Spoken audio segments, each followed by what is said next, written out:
जय हिंद, वंदे मातरम। दोस्तों, कैसे हो आप लोग? आई होप कि सभी आप लोग अच्छे होंगे और अपने आरआरबी रेलवे ग्रुप डी के एग्जाम में लगे हुए होंगे। तो दोस्तों, जैसा कि आप सभी को मालूम है कि आपके आरआरबी रेलवे ग्रुप डी के एग्जाम चल रहे हैं, तो उसी को ध्यान में रखते हुए आज हम पढ़ेंगे इसमें मैथ के मोस्ट इंपोर्टेंट क्वेश्चन। और ऐसे ही क्वेश्चन आपके इस बार की शिफ्टों पर भी पूछा जा रहा है। तो वीडियो को स्किप किए बिना वीडियो को अंत तक देखिएगा। और चैनल पर पहली बार आए हो तो चैनल को सब्सक्राइब जरूर कर लीजिएगा। तो देखिएगा, इसमें 10 क्वेश्चन होंगे, तो 10 क्वेश्चनों में से आपके 2 से 3 क्वेश्चन पक्का फंसेंगे। तो आप वीडियो को स्किप किए बिना वीडियो को अंत तक देखिएगा। तो चलिए चलते हैं, क्लास को स्टार्ट करते हैं। एक पाइप एक टैंक को 3 मिनट में भर सकता है, जबकि दूसरा पाइप पूरी तरह से भरे टैंक को 6 मिनट में खाली कर सकता है। यदि टैंक खाली होने पर दोनों पाइप एक साथ खोल दिए जाएं तो टैंक का आधा हिस्सा भरने में कितने मिनट लगेंगे? तो देखिए, टैंक को आधा हिस्सा भरना है। तो मान लीजिए कोई पाइप ए है, ये उस टैंक को कितने मिनट में भर देता है? 3 मिनट में भर देता है। और एक पाइप बी है और वो खाली करने वाला है, तो इसमें माइनस का चिन्ह लगा देते हैं। वो कितने मिनट में खाली कर देता है?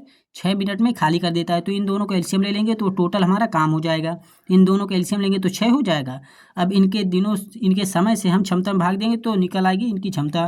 तो देखिए, 3 से इस 6 को भाग देंगे तो 3 दूना ही 6, और 6 से इसको भाग देंगे तो 6 एक कम 6, यानी कि टोटल काम हमारा है कितना? 6। ठीक है, अब इसका काम कितना भरना है? आधा काम कराना है। तो आधा से 1/2 से इसमें गुणा कर देंगे तो ये आधा हो गया।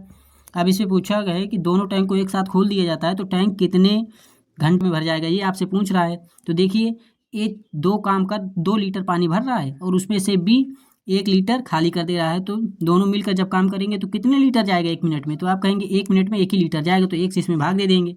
तो आपसे पूछा है कि आधा टैंक भरने में कितना समय लगेगा। तो चलिए अब इसको काट लेते हैं। तो 2 से इसको काटेंगे, 2 3 6, यानी कि उन्हें टैंक को आधा भरने में कितने मिनट का समय लगेगा?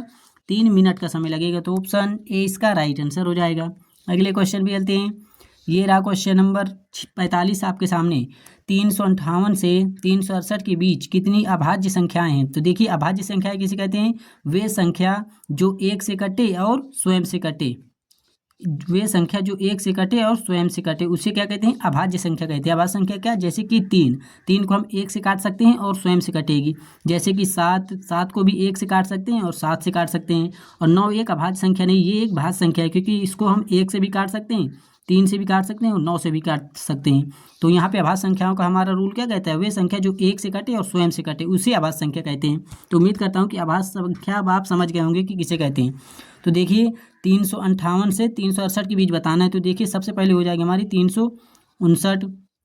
359 के बाद कितना हो जाएगा? 361 एक, 361 के बाद हो जाएंगे यहाँ पर 363। 363 एक भाज्य संख्या हो जाएगी। ठीक है, 367 हो जाएगी। और देख लेते हैं, तो 368 67 तक जाना है, तो यही हो जाएंगे। अब देखिए, इसको हम काट सकते हैं, इसको काट सकते हैं या इसको काट सकते हैं। इनमें से कोई एक संख्या अभाज्य संख्या नहीं है। तो देखिए, ये 361 किसका वर्ग होता है?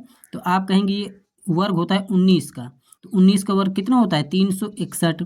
तो देखिए, 361 को हम किससे काट सकते हैं? 1 से काट सकते हैं, 19 से काट सकते हैं और 361 से भी काट सकते हैं। तो इसके 3 गुणज हो गए ना, तो ये हमारी अभाज्य संख्या नहीं। तो 2 हमारी अभाज्य संख्याएं, एक 359 और 367। तो ऑप्शन ए इसका राइट आंसर हो जाएगा।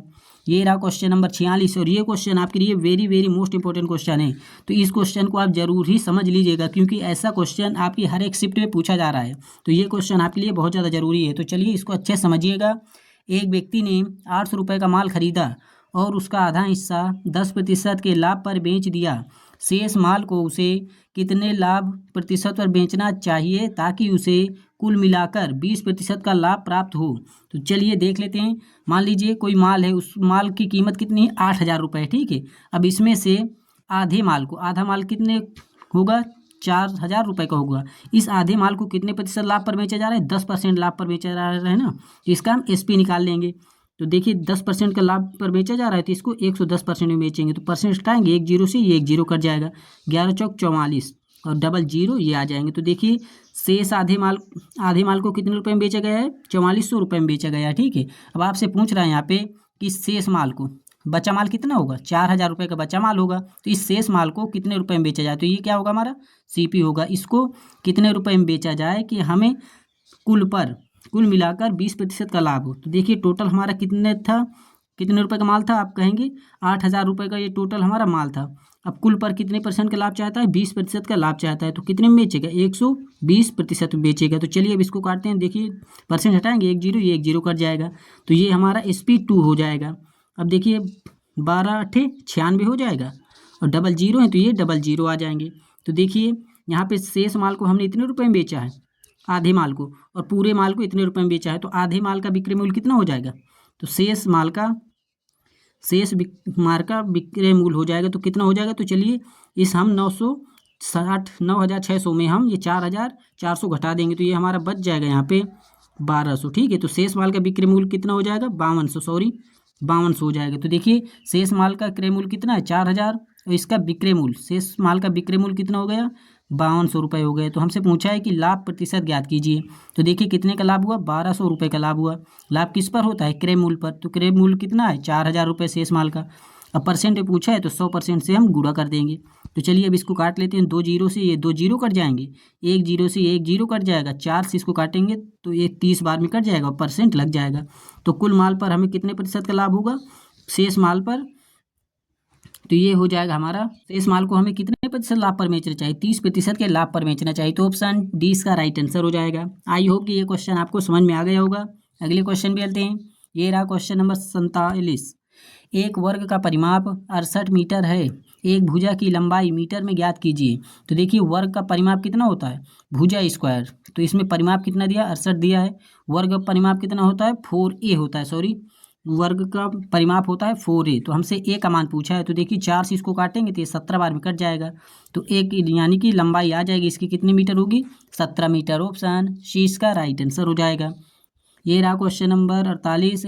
यदि किसी त्रिभुज की ऊंचाई 20% बढ़ा दी जाए तथा उसका आधार 15% घटा दिया जाए तो उसके क्षेत्रफल में कितने प्रतिशत परिवर्तन होगा। तो देखिए 20% बढ़ाया गया है ना, तो इसको हम भिन्न बदलेंगे तो ये कितना होता है, 2/10 होता है। यानी पहले उसका मूल्य कितना था, 10 था, और 10 से बढ़कर इस पर कितना हो गया, तो ये बढ़ा है ना, तो 2 जोड़ देंगे तो 12 हो जाएगा। अब देखिए इसमें 15% घटा है, तो इसको भिन्न बदलेंगे तो ये हो जाएगा हमारा, 3/20। तो उसका मूल्य पहले 20 था, उसमें 3 रुपये क्या हुआ है, घटा है, तो कितना बचेगा, 17। अब चलिए गुणा कर लेते हैं, तो देखिए और इसको काट सकते हैं तो काट भी लेंगे। ठीक है, तो चलिए पहले 2 से इसको काट लेते हैं, तो ये 2 दाम 10, 2 से इसको काटेंगे तो ये हमारा कितनी बार में कट जाएगा, 10 बार में कट जाएगा 20, और 2 से इसको काट लेते हैं, 2 3 2 छक्का 12, 6 बार में कट जाएगा। अब देखिए 10 का गुणा 10 से कर देंगे तो ये हो जाएगा हमारा 100, और 17 का गुणा 6 से कर देंगे तो 17 छक्का 102 हो जाएगा। तो देखिए 100 रुपये के मूल्य के 102 रुपये हो गए, सॉरी। तो कितने प्रतिशत का लाभ हुआ, 2% का लाभ हुआ। जब भी 100% में 100 रुपये में कोई लाभ या हानि हो तो उतने % हानि लाभ होती है। ठीक है, देखिए 100 से ये ज़्यादा है ना, तो 2% का लाभ हुआ, तो ऑप्शन ए इसका राइट आंसर हो जाएगा। ये रहा क्वेश्चन नंबर 49। यदि √x प्लस 1/√x बराबर 5 है तो x प्लस 1/x ज्ञात कीजिए। तो देखिए जब भी आपसे इस फॉर्मेट में क्वेश्चन पूछा जाए कि √x प्लस 1/√x बराबर 25 है, तो x प्लस 1/x का मान पूछ रहा है इसमें। तो देख लेते हैं, ऐसे या जब हमसे पूछा जाए तो हम इस जो 5 दिया है इसका स्क्वायर कर देंगे और इसमें 2 माइनस कर देंगे। तो देखिए 5 को वर्ग करेंगे 25, 25 में 2 घटा लेंगे तो कितना हो जाएगा, 23 हो जाएगा। तो 23 इसका राइट आंसर हो जाएगा, ऑप्शन बी इसका राइट आंसर हो जाएगा। अगले क्वेश्चन भी लेते हैं, ये रहा क्वेश्चन नंबर 50 और आज की क्लास का आखिरी क्वेश्चन है। तो चलिए इसको भी सॉल्व कर लेते हैं। लक्ष्मी, ध्रुव और गौरी ने साझेदारी में क्रमशः 13:6:12 के अनुपात में निवेश करके एक व्यवसाय शुरू किया। वर्ष के अंत में उन्होंने 37,200 रुपये का लाभ अर्जित किया, जो उनके कुल निवेश का 75% है। ध्रुव ने कितना निवेश किया था। तो देखिए एक तरफ लक्ष्मी को एल से डोनेट कर देते हैं, ध्रुव को डी से डोनेट कर देते हैं और गौरी को जी से डोनेट कर देते हैं। ठीक है, अब इनकी धनराशि का अनुपात कितना है, 13:6:12 है। अब देखिए अनुपात में टोटल कितनी राशि बांटी गई है, तो टोटल अनुपात में 31 रुपये बांटे गए हैं, जो इनकी कुल राशि का, ये इनकी कुल राशि है, तो इनका कितना निकालना है, 75% है। ये जो 37,200 है ना, कुल राशि का कितना है, 75% है, तो इसका 75% निकालेंगे। तो देखिए 75% निकालेंगे तो ये हो जाएगा हमारा 3/4 हो जाएगा। अब इसके बराबर का मान कितना दिया है, 37,200 रुपये दिया है। अब चलिए इसको हम काट लेते हैं, तो देखिए 31 से इसको काटेंगे तो ये हमारा कितनी बार में कट जाएगा, ये हमारा कट जाएगा 1200 बार में। अब फिर इस 3 से काटेंगे तो देखिए 3 चौक 12, 400 बार में कट गया। अब 4 का गुणा इस 400 से कर देंगे तो 4 चौक 16 हो जाएगा, ये डबल जीरो आ जाएंगे। तो हमसे पूछा है ध्रुव ने कितना निवेश किया था, तो इस 1600 रुपये का गुणा ध्रुव की धनराशि से कर देंगे, तो ध्रुव की धनराशि कितनी है 6, तो 16 छक्का 96 हो जाएगा और ये डबल जीरो आ जाएंगे। तो ध्रुव ने कितना निवेश किया था, 9600 रुपये निवेश किया था, तो ऑप्शन 20 का राइट आंसर हो जाएगा। आई होप कि ये क्वेश्चन आपको समझ में आ गया हो दोस्तों। वीडियो अच्छी लगी हो तो वीडियो को लाइक कर दीजिएगा और चैनल को सब्सक्राइब नहीं किया तो सब्सक्राइब कर लीजिएगा। मिलते हैं इसी अगली वीडियो में, तब तक के लिए जय हिंद, जय भारत, वंदे मातरम, जय हिंद।